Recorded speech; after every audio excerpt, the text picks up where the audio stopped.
So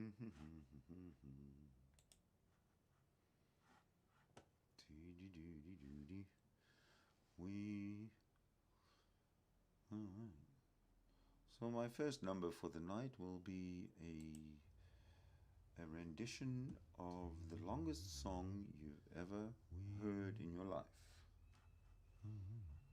And I'm just checking. My first number for the night will be a... Alright, so I do hear it. Okay, let's get it going.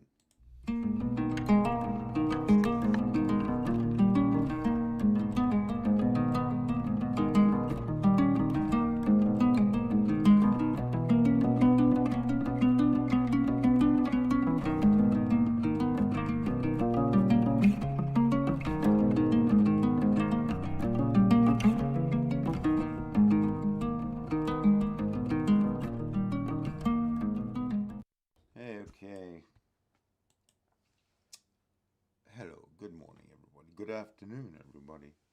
It's June the 12th, a Thursday. I've got lined up an analysis, a talk from JNS TV with Dr. Iddo Netanyahu, an Israeli physician who is also the brother of Prime Minister Benjamin Netanyahu. I'm not going to waste any more time. If you have any questions, ask them in the live chat or ask them in the comment below, okay? So, let's get going. What would you do if they were coming for your children? We in Israel know that feeling. We in Israel experienced that. Because on October 7th, 2023, Hamas invaded Israel and brutally attacked us. And they came not only for our children, they came for every single one of us. They butchered, they raped, they burned children alive. They murdered anything in their path. But in the process of their atrocities, Hamas killed more than they were expecting. They killed something of great value to themselves and something that is cherished by the left wing. Hi, I'm Danny Seaman, and you're watching Straight Up on JNS TV, where we try to give you insights into Israeli society and what Israelis are feeling and thinking today. It has now been 20 months since Hamas jihadist terrorists invaded Israel and perpetrated the most horrific atrocities upon the people of the State of Israel. The images of October 7th still exist within every single one of us. All of us have lost dear ones. All of us know of families who have lost people close to them. We are all still experiencing that day in, day out. We don't forget what happened on October 7th. The cries and the screams of that day continue to echo in our minds. But more than that, we also remember the expressions of joy and elation on the parts of the terrorists, and not only the terrorists themselves, the civilians in Gaza, the civilians in Judea and Samaria, and not to mention the civilians in your own areas, who immediately, hours after the assault on Israel, were in your streets throughout the world, chanting from the river to the sea. For us, that is a very strong image and memory. Yes, they killed over 1,200 Israelis on October 7th. But on October 7th, they killed more than that, more than they were expecting. On October 7th, Hamas killed the Palestinian idea of a two-state solution. For the Israelis, that is no longer going to happen. In the years since the signing of the Oslo Agreement, not only Hamas, it's the Arabs themselves that call themselves Palestinians, have removed the masks and taken away the deception of which they intended the Oslo process to be.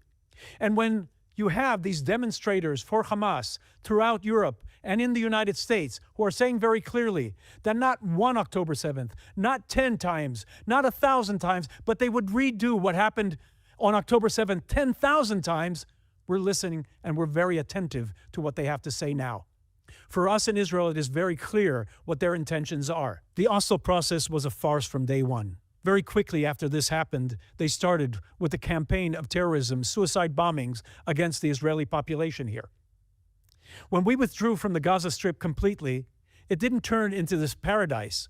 Well, it did to a large degree. They also used it to build an underground infrastructure meant on the destruction of the state of Israel. They're not hiding it, and they're keeping it very clear that this is their intention. So if they were coming for you, would you accept them? The Europeans, who were the guarantors to the so-called Oslo process, never once held the Arabs responsible for their commitments under this agreement. Never once chastised them or criticized them for perpetrating and supporting the terrorism against Israeli civilians. Never once. After pouring billions of dollars into Gaza Strip, did they ever hold them responsible for the firing of missiles against Israeli civilians. They knew exactly that they were building these tunnels under the hospitals. Over the years, United Nations, who were very much involved with the Arabs in Gaza Strip, not only supported what they were doing, but they were very much involved in the atrocities that they committed against Israel on October 7th. So who are we to trust? We're to trust the European community? We're to trust those who now want to gather in the United States, Canada, France, Britain, Germany, and reward Hamas and the terrorists in Gaza by giving them suddenly now an Arab state? This is not going to happen. Israelis will not accept this because we know that an Arab state now means the annihilation of the state of Israel. So if they were coming for your children, none of you would tolerate that. They've already come for our children. They've already threatened our children and murdered them. We know what the consequences of an Arab state is now. So for the state of Israel, this is never going to happen. With me today. Okay. That was pretty heavy. That was Dr. Daniel Seaman, and what he said was, in every word he used was fact. Every sentence was fact. Every conclusion was fact. I see people wearing pro-terrorist T-shirts and stuff walking around the streets now. You know, I'm a Jew hater, they say. I'm a Jew hater. Never saw that 5 years ago. Never saw that until October. I never saw that before October 7th, 2023. Jew hatred's running wild. Anyway, let's continue with this excellent interview, actually. And here we go. Today to discuss these topics is Dr. Iddo Netanyahu. Dr. Netanyahu is a physician, a playwright, and also a columnist on Israeli Ma'ariv newspaper, and has a weekly show on Galei Israel Radio, where I too have a radio show. His is very popular. Dr. Netanyahu, thank you for joining us today. Well, thanks for having me. Appreciate it. The first thing, your take on this era that we're in Israel. You come from a home of a very famous Israeli historian. Your father was very knowledgeable in the history of the Jewish people. How would he, or how would you see what we're going through right now in that context? It's hard to say how he would see it. I think he would see it the same way I do, but who knows? I'm not sure about it. But certainly these are revolutionary times in many ways. They're revolutionary because I think the Israeli population is finally, I would say, disrobed itself of the illusion that it has had almost since the onset of our settlement, resettlement here in the land of Israel, that the Palestinian Arabs will agree to a Jewish state, will accommodate us, will have a peace agreement with us. This has been the same argument between the right wing of the Zionist movement headed by Jabotinsky and the left wing or central wing headed by Weizmann and by Ben-Gurion, who thought that if we do certain things to accommodate the Arabs, give certain concessions, promise them economic advantages, they would accept us. And Jabotinsky said, no, they won't accept you. Nothing. They will the only way to be able. When I was younger and I went to Jewish youth organizations, the first one I went to was the was Beitar, which was essentially the Jabotinsky ideology party, which eventually became the party of Menachem Begin, and also the party of Benjamin Netanyahu, apparently, although it's kind of been diluted quite a bit. To live in this area is to create what he called an iron wall. That is, you have to create a sufficient military power and be sufficiently strong so they will finally lose their hope of destroying you. Short of that, nothing will stop them from trying to destroy you. And this is the same argument that's been in existence, as I said, of 100 years. It certainly came to the fore in the Oslo Accords, where the leaders of Israel at that time, whether it was Shimon Peres or Yitzhak Rabin, deluded themselves into believing that Yasser Arafat was willing to compromise, that he wanted to have peace with Israel, that he wanted the so-called two-state solution. Why they would believe a man who was a notorious liar and who was imbued with the ideology of extreme, I would say, Islamic nationalism, and why they believe them is hard to say. It's a matter, I wrote plays that deal with the matter of self-delusion, but it's really for political leaders and astute ones such as Yitzhak Rabin, why he believed in such a thing is difficult to say. Even after Arafat admitted in taped speeches he gave, he didn't know he was being taped, but he said, "This is all a sham. I have no intention of recognizing the Jewish state. I have no intention of having peace with them. I'm just following the path of Muhammad, who had an agreement with the Jews of Saudi Arabia and then reneged on it and killed them." He said it in his own words. If we continued with this sham and we gave them weapons and we gave them control of territories, and this has been the cause for what has happened ever since then, with thousands of Israeli deaths. Well before October 7, but also certainly on October 7. It's interesting you say that, because before that time, and back in the 70s, 80s, the thing that we were being told all the time is if we recognize the PLO, the only representative that told us of the Palestinian people, we'll have peace. If we cede territory, we'll have peace. And here Israel does both of these things, and beyond anything that anybody could have even imagined. And yet, not only did we not have peace, this was our own deceiving ourselves. They were always honest, as you said. They were always honest with their intentions. They were honest, and I would say that is the exact issue. You cannot trust the Arabs. Whatever the Arabs say, whether they're smiling or they're not smiling, they will not keep to it. They will ignore it and carry on. That is the one reality that Israel, the West, continues to ignore, and that particular issue is the elephant in the room over everything. You cannot trust the Arabs. You have to enforce the rule of law as we know it, as we love it. We have to enforce it on those regions that are part of Israel but have yet to be officially annexed. Hopefully that comes next. I'd like to see the Judea and Samaria annexed tonight, if possible. Yes, carry on. Well, they're also deceptive, of course. They claimed that they wanted to have peace with us, but then anybody who looked into beneath the surface understood that this was all a lie. The reason for self-deception is that it's natural to want peace. It's natural to want to have an end to the bloodshed. There's no question about it. But I can understand a person wanting these things. I want it too.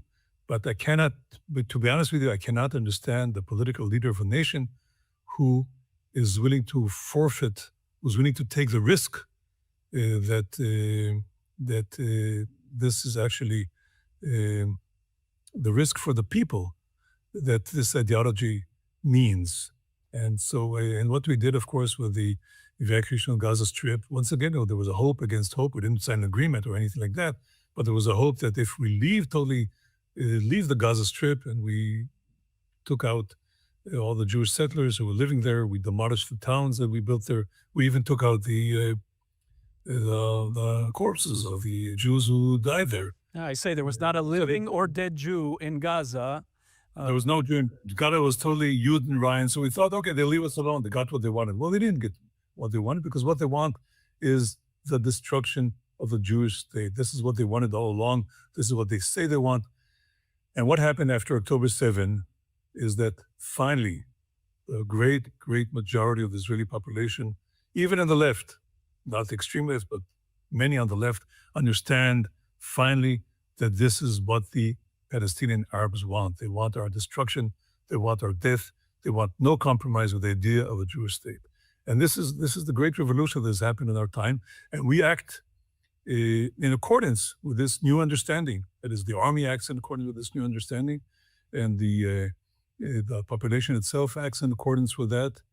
And we do what is necessary to ensure our security and our survival. And this is a great shift in the Zionist opinion. The shift has not occurred in the world. Okay, the world wants to believe all these things, but the world has actually gone even, I would say, has succumbed to defending an organization, a murderous organization like Hamas.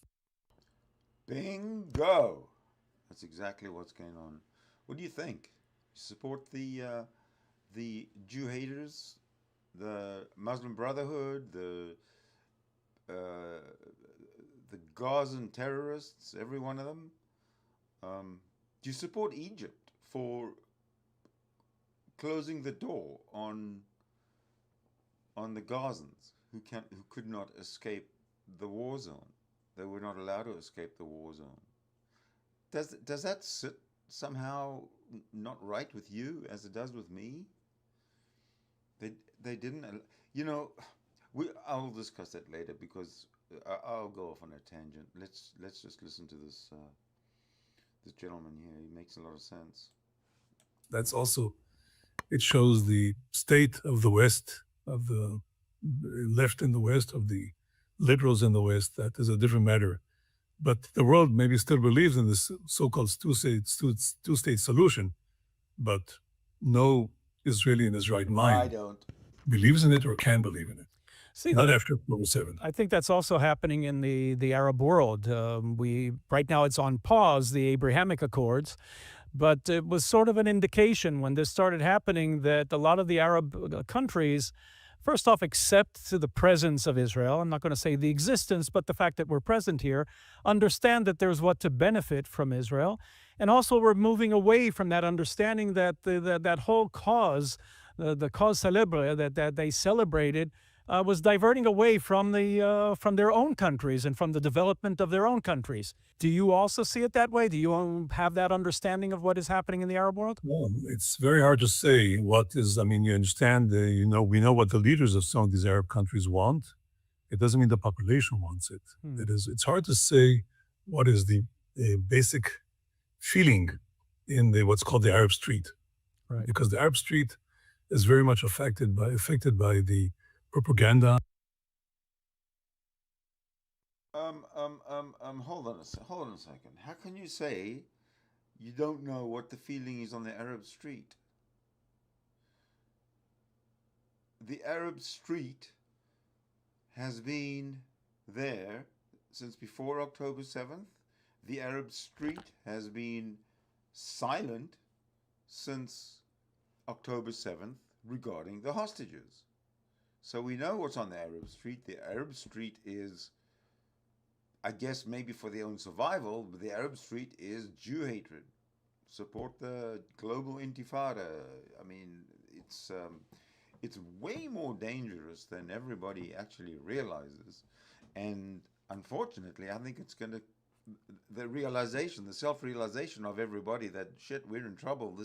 this whole freedom, free Palestine, and all this crap is really a cover for global jihad. It's incredible how everybody gets sucked in. Let's carry on. That just like you and I listen to the internet, or listen to the TV, or listen to Galei Israel, okay, whatever, radio station, they listen to it too. I suspect that in all these countries, even those that had agreements with us, we know that in Jordan and in Egypt, who have had for many years peace agreements with us, the population is seething with hatred towards Israel and towards the Jewish people. It's very difficult to overcome these long-held sentiments. I mean, Arab anti-Semitism or Muslim anti-Semitism is not something new. It's been there all these years, and it's certainly something that with a new way of broadcasting, you can circumvent the schools, you can circumvent the leaders, and go directly to the population. So I'm not an expert on the Arab world by far. I know very little about it, but I suspect, just as I would say the foreign press always misreads the Israeli population, okay, right. I suspect we might be misreading the sentiments of the populations in the Arab countries. But the leaders, some of them do understand it, and some of them do try to veer away from the former course of events and hope to have agreements with Israel. I got to say something. When it comes to the Arab countries, I cannot think of one Arab country where the population is overtly not anti-Jewish, but on the other hand, they are pro-Jewish.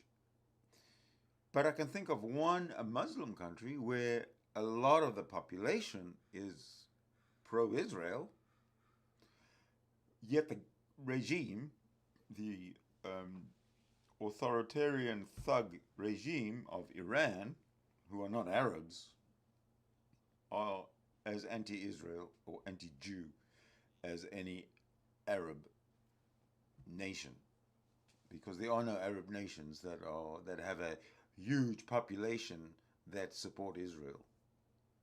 Let's at least, if I'm wrong, please let me know in the live chat right now or in the comments below. Let's carry on. Let's see if it holds. I don't know. And let's hope also that these leaders hold. In any case, we cannot relinquish security or territory in order to have any kinds of agreements with Arab countries, with other Arab countries that want to or seeking to have agreements with us. That we cannot do. Well, going from that to that situation, you mentioned very rightfully so that people, if they or the foreign media don't know how their perception of what's happening in Israel is very different than the reality.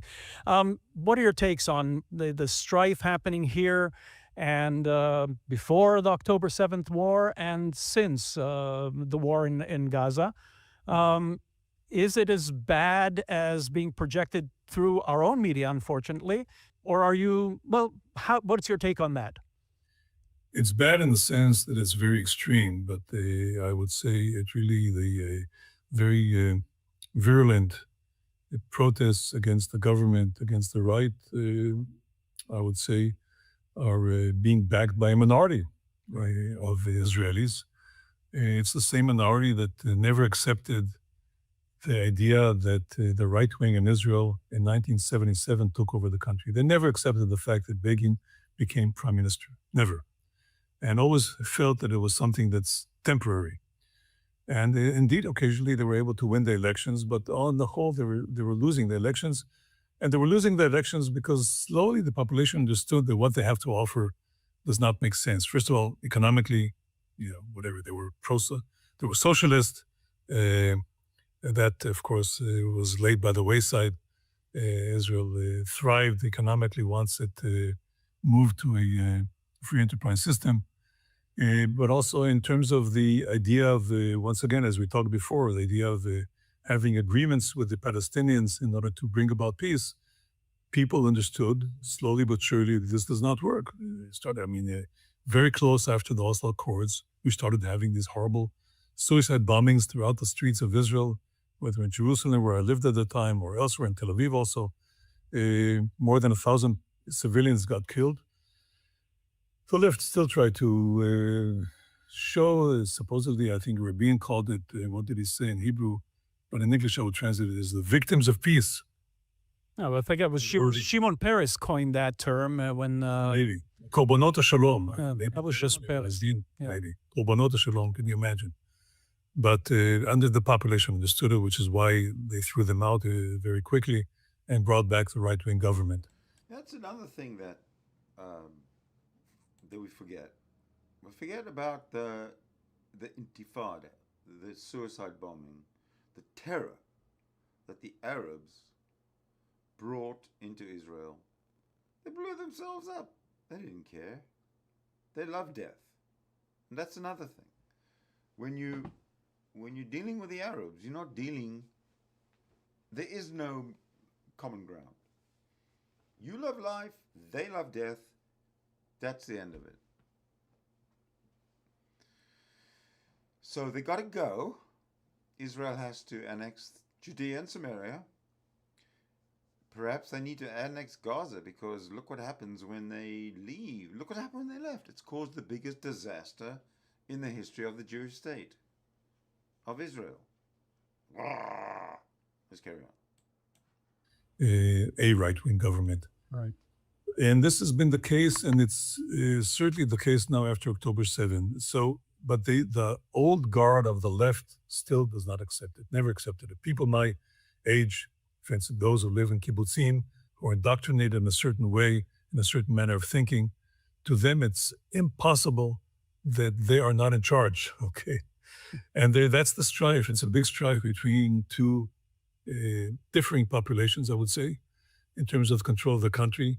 They hold all of the machinery of government, but we hold the political, I would say, majority of the government. So that's the clash between the political, I would say, the population that always votes, or almost always votes for the right, and the left that holds the machinery, whether it's the justice system, the courts, and the entire infrastructure of government. That is being held by them very strongly, and they do not want to let go.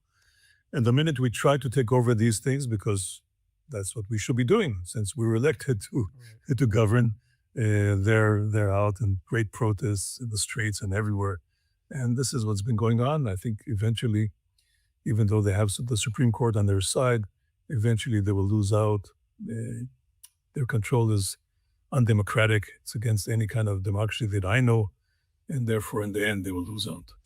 Well, it's not only losing out because of that, it's also because of the common sense that the public have, and because, as you mentioned, they see the realities versus the way of trying to frame the realities. They're looking at the day-to-day realities.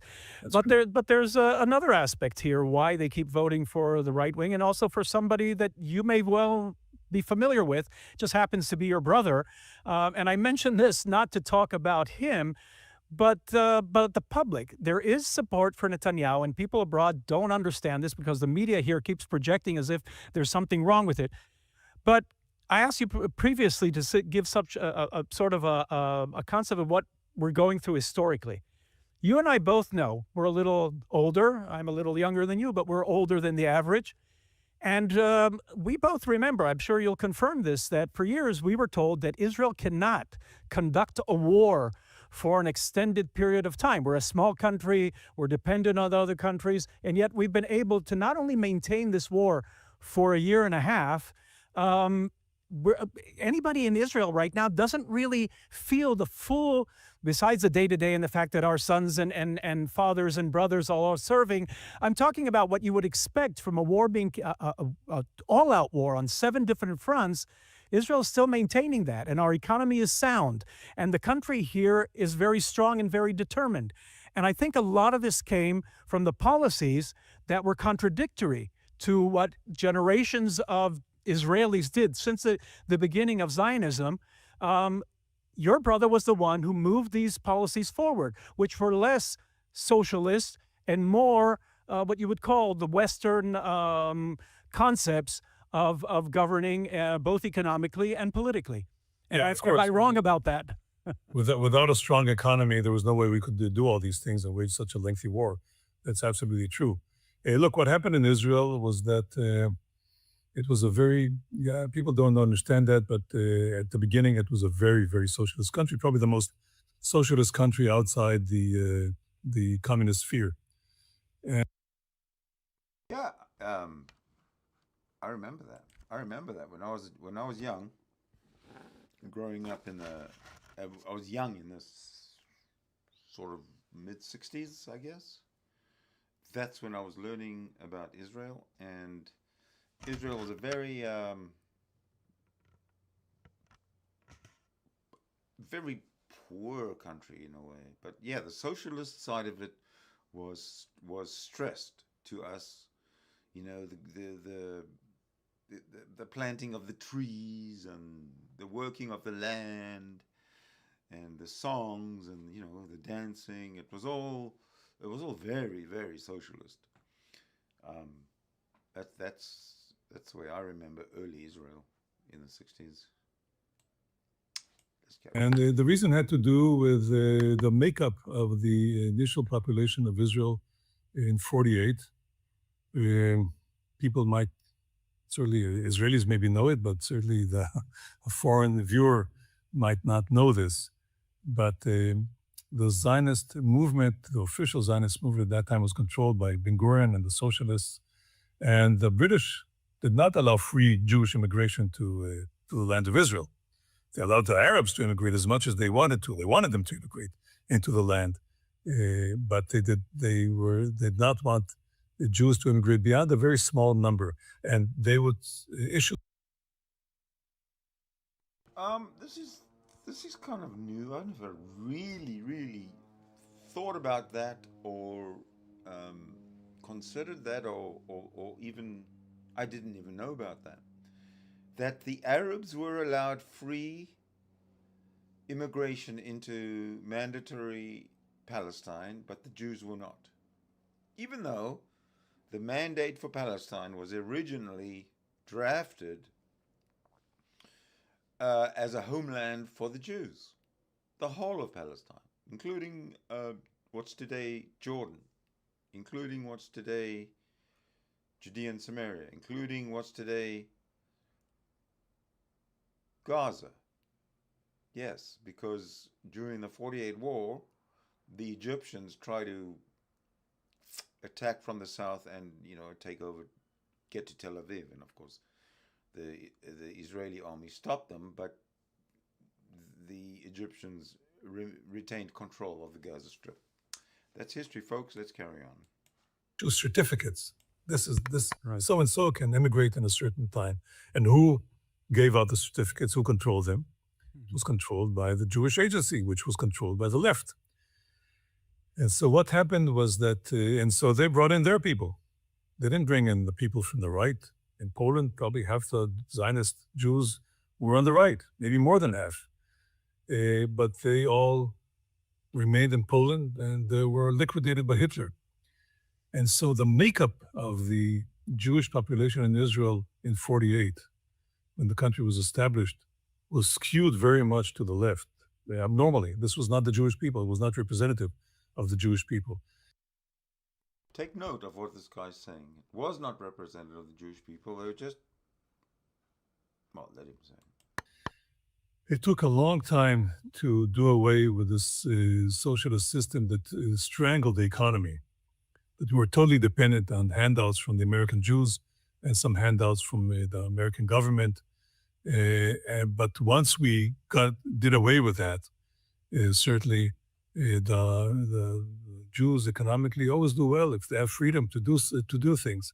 And so we did well, we're doing well as well, because we have the talent and we have the energy and we have the initiative. And so this economic change, which my brother is, when he was the Minister of Economics, it was very, I would say, fought very hard to bring about. Although some of it started before. The minute Begin got elected, there was already a change. He did away with many things that were sort of part of the way of doing things. For instance, the massive subsidies to the kibbutzim. These were most of them were not viable economically, so they had to be subsidized. That Begin did away with, and he did away with many things, but certainly the great economic change occurred when my brother became Minister of Economics. That's true. And that brought about a huge change in the whole economic environment in Israel and in our ability to withstand economically a long war, and also to build ourselves economically and build our army as we're doing now, and manufacture our own equipment and our own weapons and our own ammunition, which we're in the process of doing ever since the war, and much more ever since the war on October 7th started. So he created this, he advanced those things economically, and also the international perspective that not being through dependence and trying to find favor, but letting the international community understand the importance and the benefits they have from their relationship with Israel. I think this also spoke to a lot of Israelis. He instills this pride that we're not, our hands aren't out there for give-outs, but we're a country that has what to offer. And I think that change also affected the attitude of Israelis. It changed, maybe, I'm not sure about that, but certainly it changed the attitude of countries in the West who are, I would say, pro-nationalism, their own nationalism. Nationalism got a bad name, but it shouldn't have a bad name. Of course, pathological nationalism should have a bad name, as was the case in the Nazi Germany, but normal nationalism such as exists right now, let's say in India or in other countries, in some of the countries of Europe, those countries want to, I would say, normally the right-wing governments of Europe and are supportive of Israel, and the left-wing governments are anti-Israel. So some of them understand them. All of them should realize that they have a huge danger in front of them, and that is radical Islam.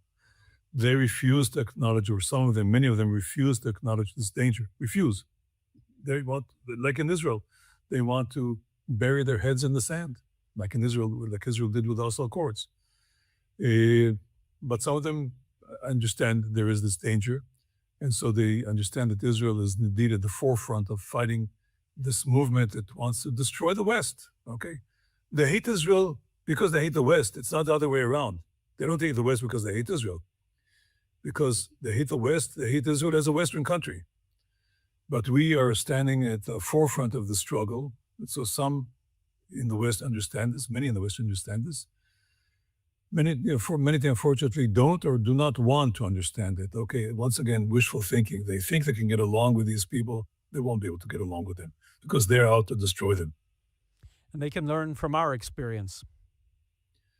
They can learn, yeah, but they believe, even Russia, you can see by what it's doing that, okay, so Iran will have nuclear weapons. What does it care? It should care very much. It doesn't understand what this means to the world in general, and to Russia in particular, that has such a large Muslim population.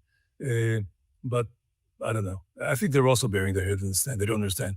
But in any case, I don't think Iran will have nuclear weapons. I think we're reaching that crossroads. And Yep. We're just about there. How long do you think, excuse me, how long do you think the Iranian regime will actually last in power? From today, the 12th of June, will the Iranian regime still be in power a month from now? I'm not 100% sure that they will. Let's see if Dr. Iddo has something more to say about that. I think this hopefully will be taken care of. I don't know what America will decide, but America, I hope, will not have an agreement with Iran that is short of total dismantlement of its nuclear capabilities. Anything short of that is a recipe for an Iranian nuclear bomb, eventually. And Israel will not allow that. Well, I love that you're saying that in such clarity that Israel won't allow that. That has to be made very clear. You're saying that as an Israeli. Many of Israelis agree with you and agree on that completely. Some final thoughts. As somebody, as I said, grew up in a family of a wonderful historian of the Jewish people. All right. Let me just have a quick look at the chat and see who has arrived. I get one from somebody who says, "Hello, Sydney. It's me, your old friend, Goran." Goran, why are you harassing me? You know I'm not your friend. You know we absolutely have nothing in common. You are, based on what I know about you and based on what world events have happened up to now, you are a Jew-hating, pro-Palestinian, annihilate the Jews like Hitler did, German Serbian. Do I have that right? Okay, never mind. Let's just carry on, baby. How do you see where Israel, at least in the immediate future, where are we going now post October 7th? And where do you think the next few years they'll see Israel in the international sphere? Well, right now there's tremendous animosity against Israel and by certain segments of the American population and by many countries in Europe and elsewhere. Once the war is finished, and it will be over eventually, hopefully soon, by the nature of things, the attitudes change and countries look out for their own goods and benefits, and the attitude towards Israel will change. I would say also, if indeed the Trump idea of a voluntary movement of Gazans to other places in the Arab world comes to fruition, then that also puts the whole different light on the so-called Arab refugee problem, which is like supposedly the underlying problem that is the cause of all the wars in the Middle East. Well, it's not the underlying problem, of course. The underlying problem is the lack of refusal to recognize Israel, and which is the very reason why this festering wound of the Arab refugees has been used as a weapon. Why it has not been taken care of, why it was not taken care of 70 years ago, okay? Right. Like any other refugee issue throughout the world. Yeah, exactly. Over the last 70, 80, 90 years, exactly. Or even before that. There's no refugee problem anywhere in the world, okay? Whether it's Cyprus, where populations were moved, whether it's between Turkey and Greece, where millions of people were moved, Pakistan and India, millions and millions were moved, and the Germans who were kicked out of the countries where they lived for hundreds of years, whether it was Czechoslovakia or other places in Eastern Europe, and moved to Germany. There is no German refugee problem, only Palestinian Arab refugee problem. That's the only refugee problem that exists, and for good reason. So, you know what I think? This is a manufactured refugee problem. There are really no refugees. There are no Palestinian refugees. There are no Palestinians. It's all a manufactured problem, manufactured totally, and we've sucked into. But that's coming to an end. We're done. We're done with you lefties. We're done with you fakers. We're done with you Jew haters. We're taking our lives back. The reason, because that was used as a means and as a tool and as a weapon against Israel. So hopefully, if indeed the Trump idea takes place and is being implemented, in and by itself will be a major change in the whole perception of Israel and of the Zionism and of the Arab question. So I think the horror of October 7 was terrible. The fact that we still have our kidnapped civilians and soldiers in the Gaza Strip is. Yeah. So Goran in the chat, he says that he's critical of Israel's far-right government. You didn't mention one word about atrocities committed by the Arabs on October 7th, 2023. And if you've seen the videos, which I have, which were taken by, CCTV and the Arabs themselves, I'm still in shock nearly 2 years later. And you criticize the Israel's far-right government. You don't say a word about the hostages, not a peep out of you. So you're a fake ass. Anyway, whatever, be a fake ass. It's horrible, but that hopefully will be taken care of soon. I think this, once again, as I said, I think that what happened October 7 and the war since then has caused a very strong resolution among Israelis. The resolution comes from the understanding that we cannot give up, we cannot be weak, and I think this will hold on for many, many years to come. So I foresee a good future for Israel. But we always have to be on guard. Right. Now, will there be peace with them? No. But they won't recognize us. So we have to be strong at all times, and we have to be willing to wage battle if necessary. But that's better than dying. Absolutely. Dr. Iddo Netanyahu, physician, playwright, a columnist on Israeli media. Thank you very much for giving us your insights and being with us today. Thank you very much. Thanks for having me.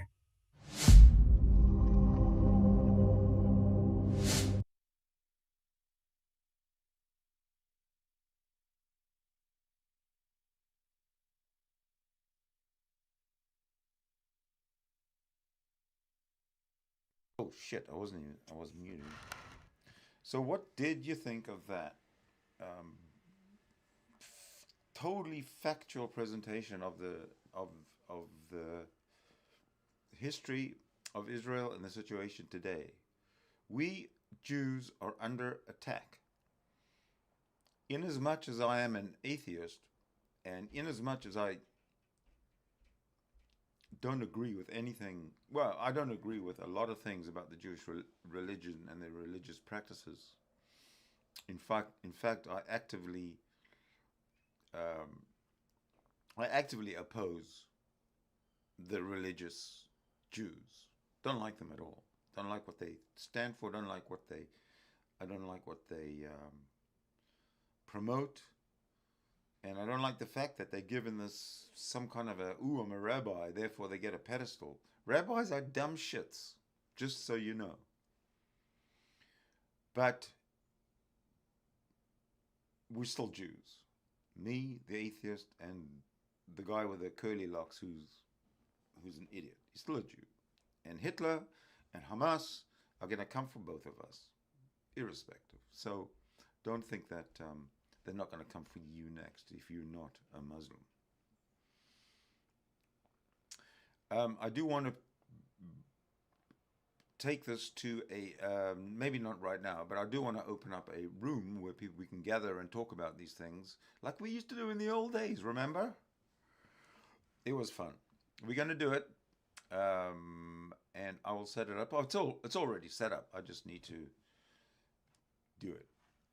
I do thank you so much for hanging in there, watching. If you watched me all the way through to the end and you haven't bought me a coffee, well, I should probably buy you one. All right.